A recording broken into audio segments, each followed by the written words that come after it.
सदर 20 तारखेला मध्यरात्रीच्या नंतर दोन मयत इसम, दोन्ही नेपाळी, साधारण एकाचं वय 25 आणि एकाचं 27, दोघांनी गळफास घेतलेलं होतं. एक पनवेल सिटी पोलीस स्टेशन आणि दुसरं खारघर पोलीस स्टेशन, असे दोन मृतदेह आपल्या रुग्णालयामध्ये घेऊन येण्यात आले होते.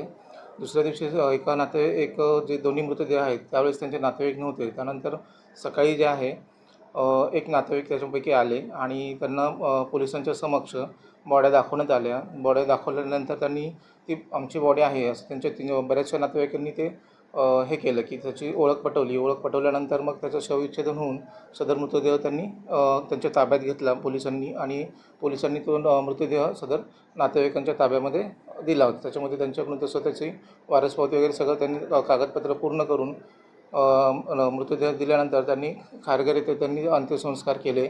आणि त्यानंतर 4 दिवसानंतर 24 तारखेला काल दुसरे जे नेपाळवरून आहे तर त्यांचे नातेवाईक आल्यानंतर सदर दोन्ही नातेवाईकांची शरीरयष्टी आणि सगळं सेम असल्यामुळे त्यांना ओळख पटवत असताना त्यांच्या लक्षात आलं की ही बॉडी याच्यामध्ये हे झालेलं आहे.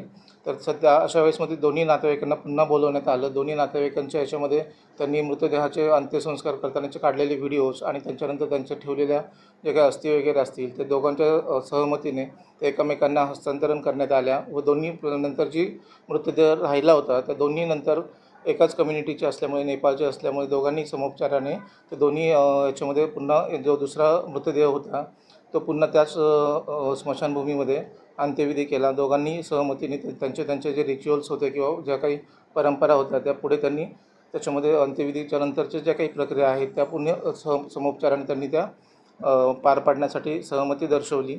व त्यानंतर मग ते दोघंही याच्यामध्ये नातेवाईकांनी आपापसात ते प्रकरण त्यांनी हे करून मिटवून घेतलेलं आहे आणि पुढच्या त्यांच्या अंत्यविधी जे आहेत आणि त्यानंतरच्या प्रक्रिया ते पार पडणार आहेत त्यामध्ये.